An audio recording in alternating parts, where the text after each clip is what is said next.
Hey everybody, so it has been a very long time, and that's only because I've been going through so many changes, so many obstacles with this pregnancy.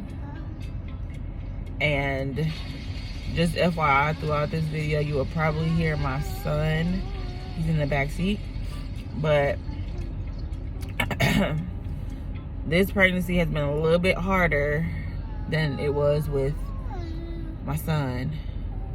So now I am currently 27 weeks, and it's very hard because I had nausea in the first trimester, and of course the surgery that I had, the cerclage, and the only thing that stayed with the cerclage is the stitch at the opening of my cervix. Now further back, that pulled through, so the top of my cervix is open, but the bottom is still closed. So that's one difference between my son and my daughter. And I forgot, I am having a girl this time, and it's the only thing is I feel a lot more pain and soreness, especially as she gets heavier. And I don't know, maybe it's how she's positioned, or however that goes, or where she implanted in my uterus, but literally when she kicks, I feel it. Like, this is a little TMI, but I feel it like in my bottom. It's just uncomfortable. It's kind of feeling like it's just somebody trying to kick out of your bottom. And she does weigh down a lot, and she's also head down. That's the last time I went to the doctor, which was last week. And she's always head down or bottom down, or however that works, but she's mainly head down. So when I talked to the doctor and asked them if it's a possibility that she could come at the same time my son did, she told me, because of your history, there is a possibility, but there are a couple differences between both pregnancies. Meaning the stitch that held at the opening. I am currently on McKenna. It's a progesterone shot. It's very painful to me. And I only get the auto inject pins in my arm. They go in the back of your arm, but they hurt because it's thick medication, and it's being pushed into your arm, whatever. But I can't give it to myself. I have my kid's dad do it. And the other difference, this is not a positive difference. To me, it's more of a negative, because with my son, we all know I was in the hospital from 5.5 all the way until he came at 31 6 days. Now I am still at work. I still work, but I'm doing very light work. I stay seated all day or whatever. But as you can see, the difference is I'm not with my son. I wasn't getting in and out of cars. I wasn't dropping my son off at daycare. I wasn't going to work. I wasn't sitting at a desk all day or any of that. Like, I wasn't doing any of that. And with him, I was laid down the whole time in the bed, and I'd probably get up once or twice and sit on the couch they had in the room. So this is different. So I don't know if that's gonna affect the time frame of when she comes, but I have prepared for her coming early. I'm only getting 1 pack of preemie diapers, which I have to find today. I got preemie outfits, and I've already planned my baby shower now. I'm gonna have my baby shower at 30 weeks, which is, since I'm 27, which is gonna be in 3 weeks.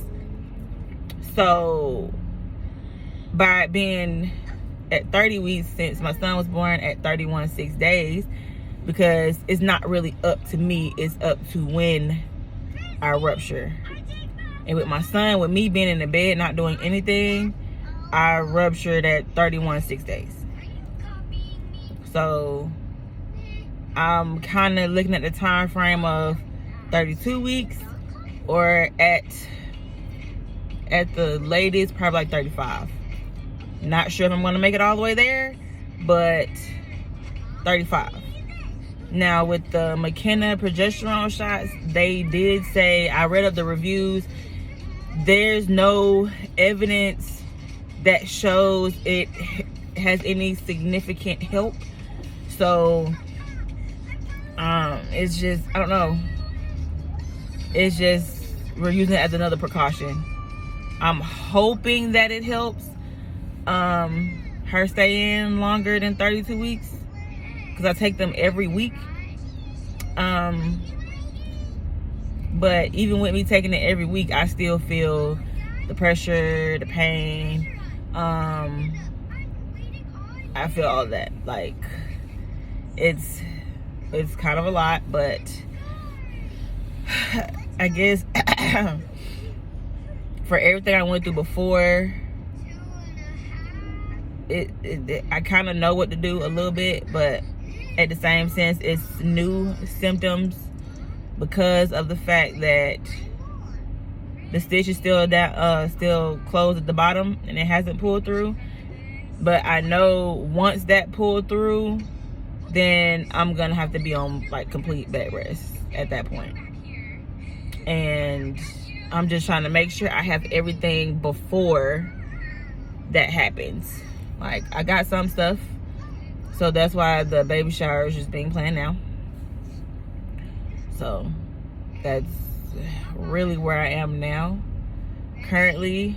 Other than that, I don't really have anything. I kind of already sorry, my mind goes blank a lot, but I've already planned out a lot of stuff in my head, how it will go. I put in whatever paperwork I needed for work.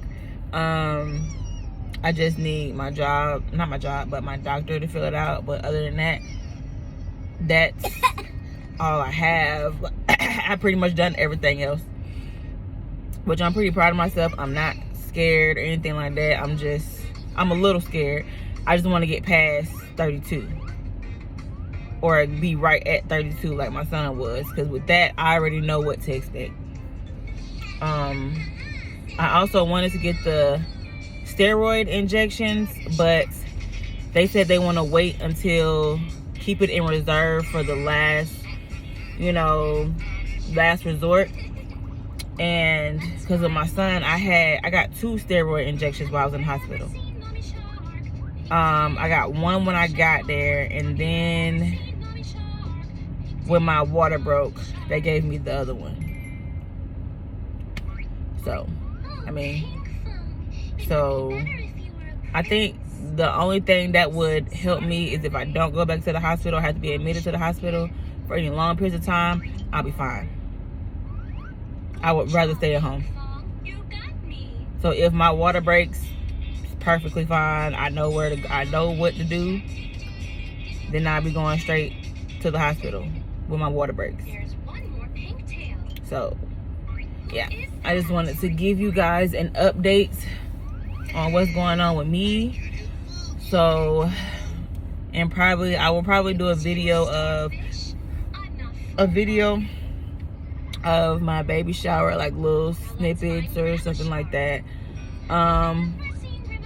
It's not gonna be anything extravagant or anything like that, because I really wasn't able to have a baby shower with my son because he came before the baby shower, like a week before the baby shower. And so yeah, that's what I'm probably planning on doing.